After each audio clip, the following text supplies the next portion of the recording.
Hi, it's Marnie and Sue Painter back for our online business reality show, the Marnie and Sue Peep Show. And Sue is here. She's going to talk to us about doing what you want to do in your business. So, Sue, you want us to get the ball rolling on that? Yeah. So a couple of times lately, I've been talking to people what it is they do in their business or what it is they feel like they have to deliver in their business, and they're starting to get bored with it, or they're starting to think that they really would like to do some other things. And I can use my own self as an example for that. I agreed to speak at an upcoming conference, and that's going to be in March. And the topic, I was told at the time, needed to be a certain topic, and I've been needing to turn in my speech description, and I felt myself like hanging back and not really wanting to do it. What I realized is that what he asked me to speak about is really not so much what I really love to talk about the most. And so I went to the conference website and I looked, and this was supposed to be the theme for the conference. But actually, I can't find a single solitary person whose speech is up there who's going to be talking on that topic. So I think in the meanwhile, the conference person who's putting on the conference has completely gotten away from what he said was going to be the overall theme of the conference. So I just wrote him on Facebook, found him on Facebook, and said, hey, you know, you asked me to talk about this, and it isn't that I can't, but I noticed that nobody else is talking about this. So why don't I talk about something else instead that is really more, I could give a better presentation because I would be a lot more passionate about it, and, you know, still give a good value because I always want to deliver something that an audience wants to hear. So now I get to write whatever I want to write, and so now my question is, ooh, well, what of all the things that I can talk about do I really want to talk about? But it really opened up the ability to do what gives me joy in my business to do, and that what I perceive is of service to people and what they need, rather than this kind of drier topic. So I just want to put that out there. I think one of the things that I try to teach people over and over and over again in their businesses is, and in their personal life too, is ask for what you want. I know so many people who refuse to ask for what they want. I don't care if it's a different kind of dessert at a restaurant. I don't care if it's, you know, a brown dress instead of a blue dress. I don't care if it's for their husband to quit dropping their socks on the floor. I don't care if it's a client who you really want them to do, you see they need to do something, and you feel them kind of not wanting to do it, but yet you know it would be better for their business. Ask for what you want. When you ask, the universe can give you.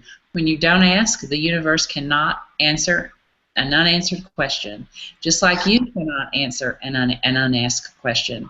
So ask your questions, ask for what you want. That's all. That's my lesson for today. I like that. It works in dating too. Ask for what you really want. So I have a friend with whom I do a peep show, and I can understand that it works for dating as well. yes, So we're all waiting to hear about that. Yeah, don't just settle for what you think you can get. Ask for what you really want. No. Exactly right. Yeah. It is exactly right. So at any rate, that's my thing about that. It's really think about what is it that you love to do that you feel like adds value and solves a problem for a person, and then make your business about that. If you create your business around what you think other people want, first of all, you never really know what's in their head, and then secondly, you end up doing a lot of things that maybe you don't so much want to do, you know? And we all have had those kind of jobs. I figure spending your day doing what you don't want to do, you know what? That's what a job is for. If you work for yourself, you shouldn't be doing that. If you're going to do that, go get a job. Yeah. That's it. Yeah. That's my event for today. Yeah.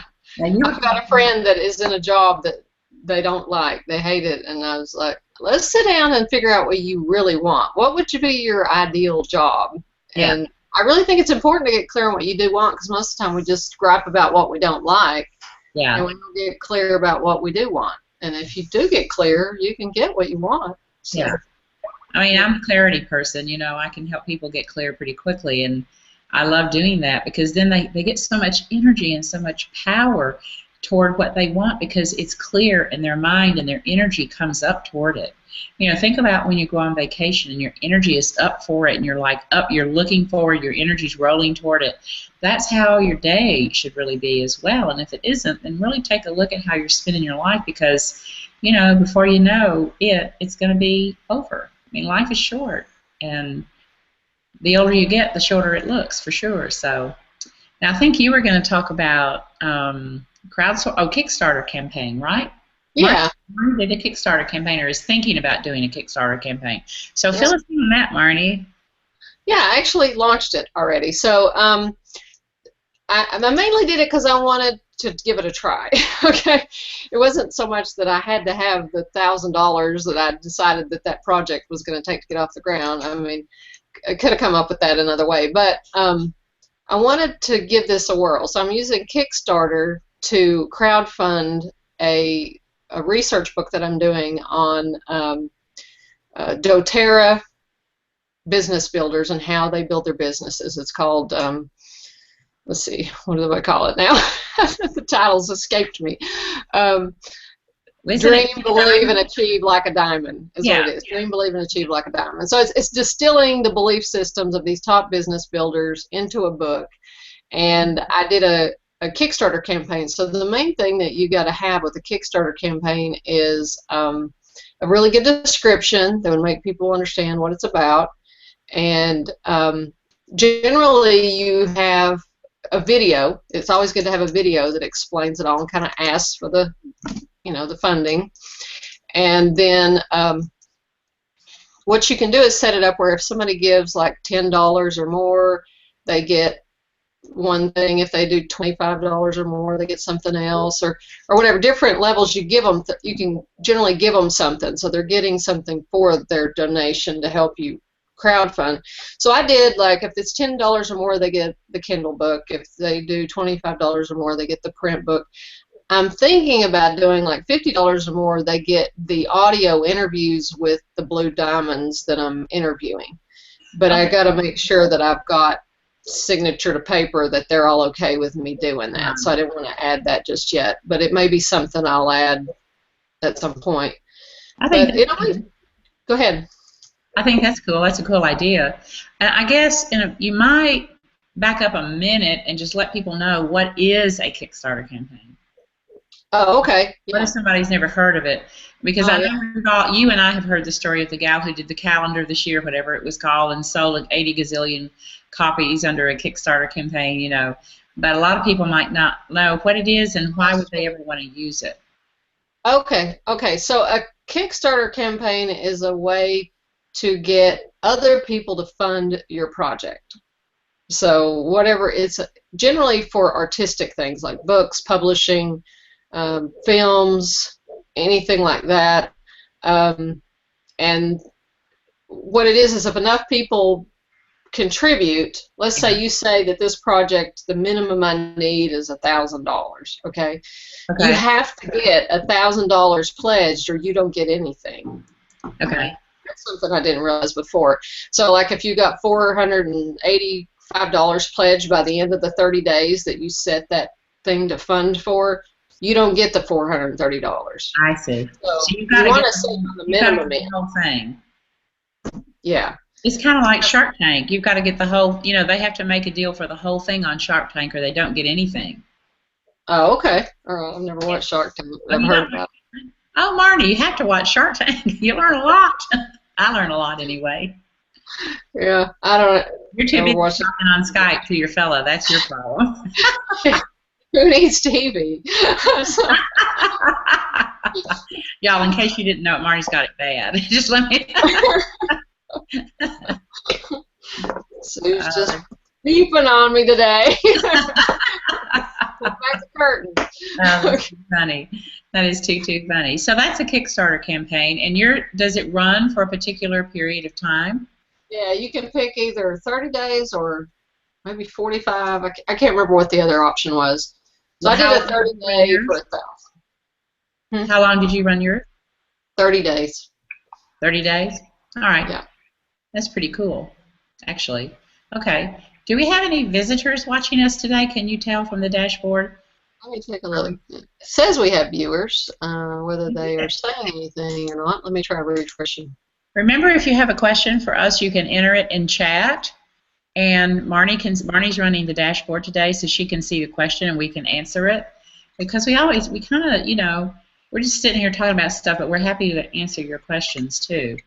And so if we're, while you're thinking about that and deciding whether you want to join us in the Peep Show and ask us a question through chat or join us live, I wanted to talk a little bit about how it is that you get your clients and what kind of industry you're in.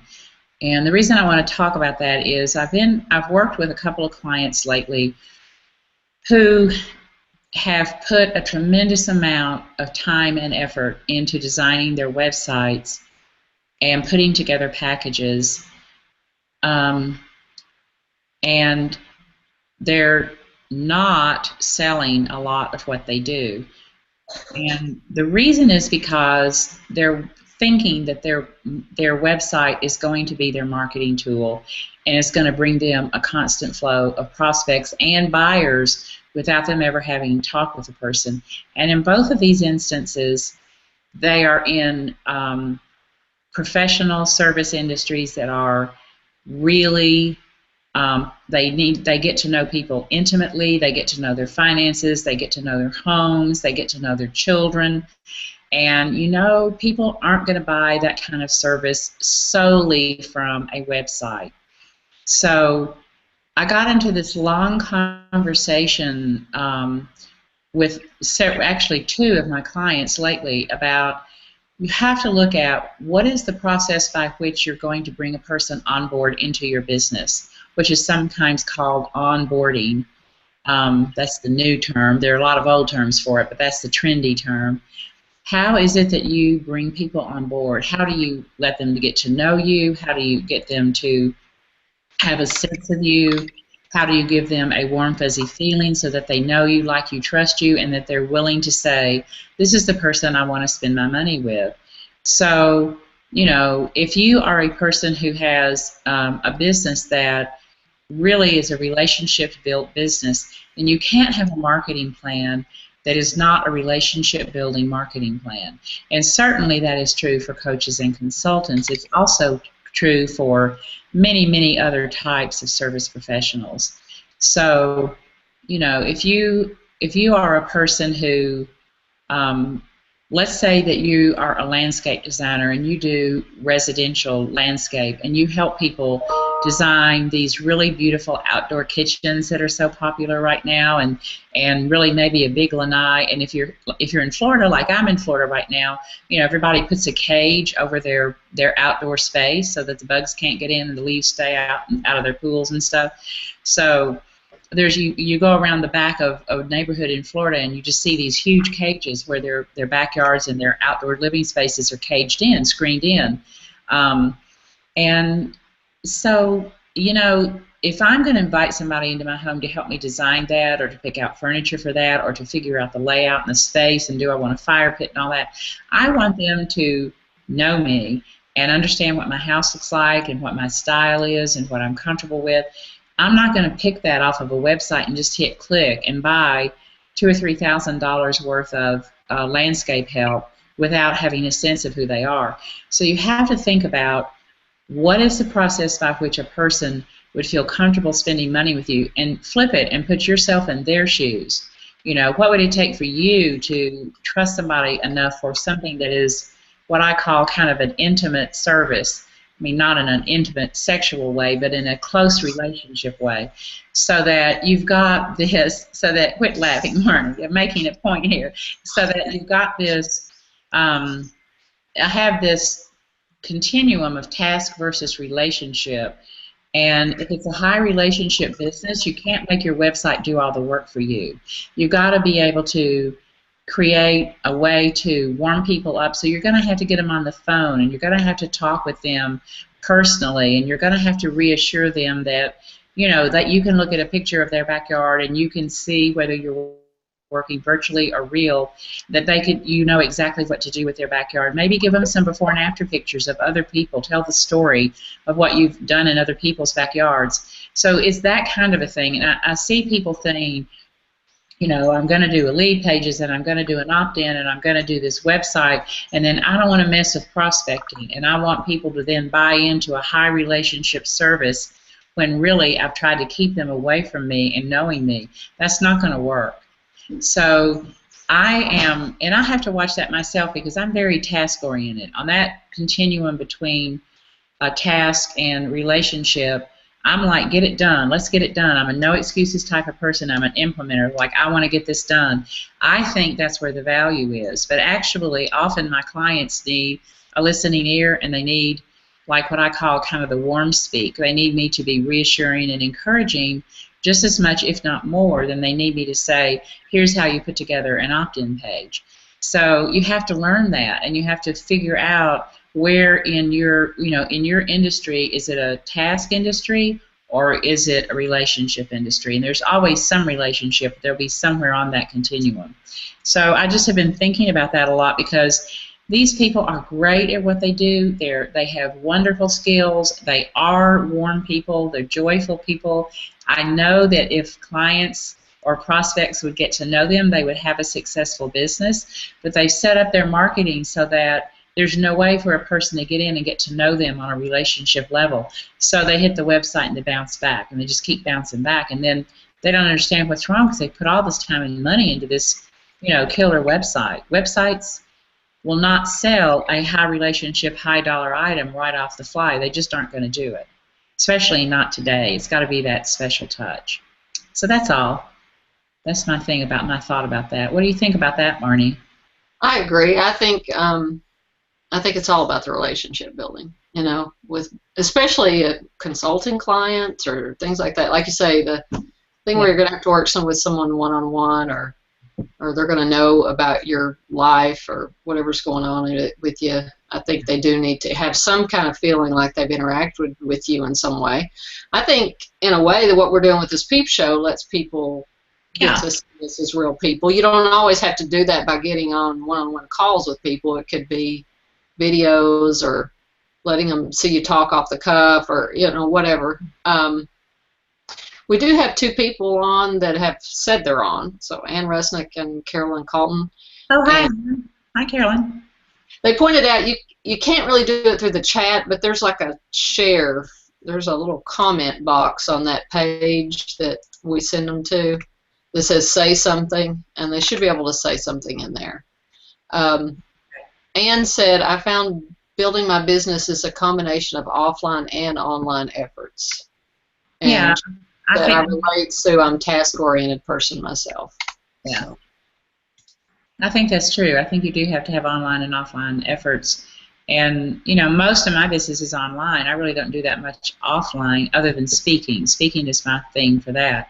But, there's ways to be warm online. I mean, Marnie, this Peep show is a warm thing. People get to know us and feel like they know what we stand for. They know, what the back of our offices look like. Except this isn't really my office. This is my dining room because my office faces the ocean. Then you can't see my face. So you can see Marnie's picture back behind there. You can notice that when Marnie flashes her hands at you today, she has on this hot red nail polish, and that's because she's going to spend a hot Valentine's Day with somebody else. We got to wish people happy Valentine's Day. That's coming up in 4 days, and I think I forgot about it. I got to go find something for my sweetie. Let's see here. I know. I was going to say when our next Peep show is not until after Valentine's Day. Valentine's is this weekend. I guess it's Saturday. Oh, my Lord. I'm not even going to try to go out to eat on Saturday night. We'll do lunch or something instead. That'll be a madhouse here because right now this is the high season at the beach. I mean, every other license plate is a license plate from somewhere far up north, and because it's crappy up there, so many people we've had company the last 2 weekends in a row. So everybody wants to visit and come get in the warmth, which is fine. We enjoy having them, but at any rate, so it really is. I like Valentine's Day. I think it's a good thing to put a little love in our businesses and in our lives. So we hope that is happening for you this weekend, one way or the other. I agree. Let's Yeah. all share the love. What else do you want to talk about? Or are we ready to go? I don't want to bore these people to death if we don't have anything else to say. Well, I could see if any of them's got any questions in Okay. particular. Do that. I'll take a sip of water. I'm sorry. I feel I sound froggy today. I've been trying to fight this little cough thing that I've got going. Carolyn says she opens two screens so she can comment on one and watch on the other. Oh, So wow. it's, I don't know if you're supposed to have to do that, but anyway, I'm glad you do. Okay. because Anne said she can only say something on the Google Plus page, which is that's the way it is. Yeah. Yeah. Google Uh, Hangout, you have to be open in Google Plus. Like I have the chat box to my right, and I could actually send a question in. yeah, Um, it's because you're with me though. right, exactly. Exactly. So So I don't know. It's just, somebody was saying to me the other day, things are just changing so rapidly in the online world. Things that have been working are not working, or they're working but only with too much effort. Um, and so it really is about building that relationship and standing out and being different and showing people what is unique about you and not being fear-based. I think going back to those people who were trying to get their website to do all their prospecting for them in a high relationship business, I think they were doing that in order to shield themselves from people who were too demanding, because they had had some people in the past who were too demanding. And rather than knowing how to deflate that softly and turn that around, they wanted to start building barriers around what they would do and what they would not do. And this includes this, but this doesn't include this. And there's a hard and fast rule. You know what? When you're in a high relationship business, it's never going to be like that. I mean, I don't typically write copy, but an old client of mine who I've known for years called me a month or so ago and said, I'm really struggling with this brochure, and I know you know my voice, and I really wonder, could I pay you to help you do my copy? And I did it. We settled on a price, and I did it. It's not what I do all day long every day. I can write copy. I'm pretty good at it, but I don't typically do that when I coach people. But she needed it, and I wasn't going to say, well, that's not my favorite thing to do, and that's not my, I had to be flexible with that because I wanted to keep that relationship.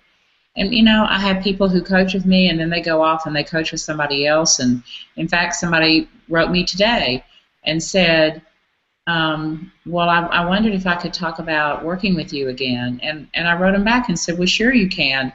And I know their unasked question was, they know that I know that in the intervening years they've gone off and they've worked with 3 or 4 other people, and they think that somehow I'm going to be mad about that.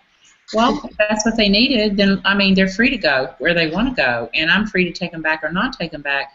I wouldn't say, no, you can't work with me. You went off here and worked with Marnie or worked with Kendall Summerhawk or something. That's crazy. Why would you think that? So, that's the way it is in an online world. People shift around a lot. And you just have to be easy with things like that and not get your back up about it. So, I don't know. Those are just the things that go into the big mix of constantly having a lot of clients walk in your door. yeah.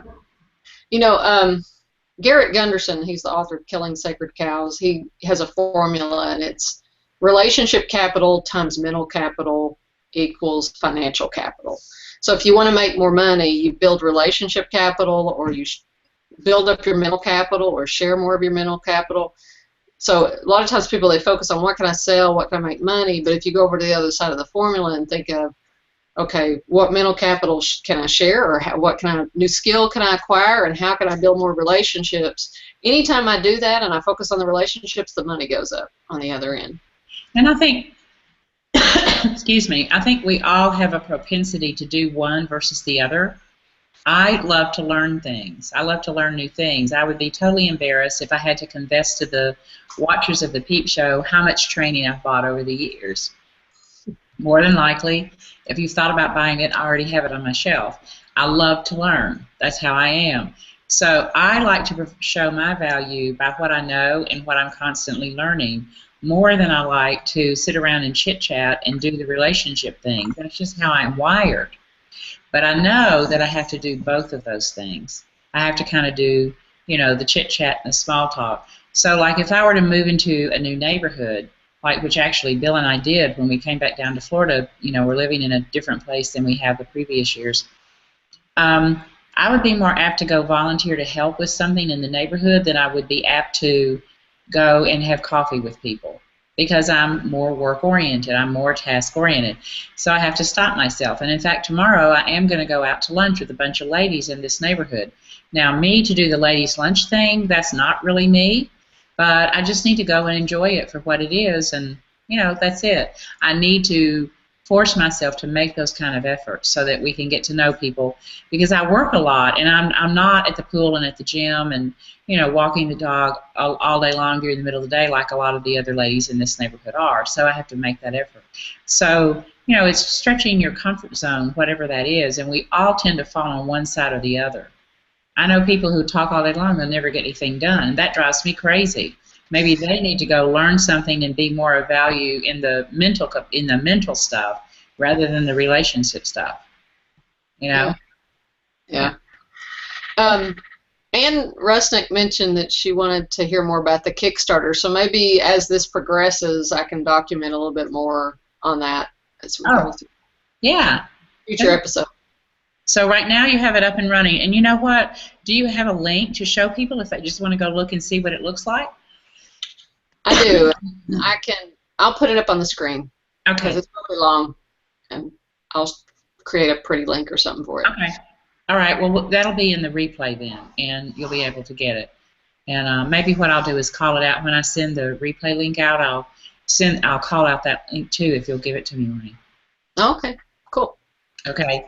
Well, I guess that's it for next time. For this time, we'll see you next Thursday. I think it's at 1:30 Eastern on next Thursday. Everybody have a happy Valentine. Happy Valentine's. Bye-bye. Bye.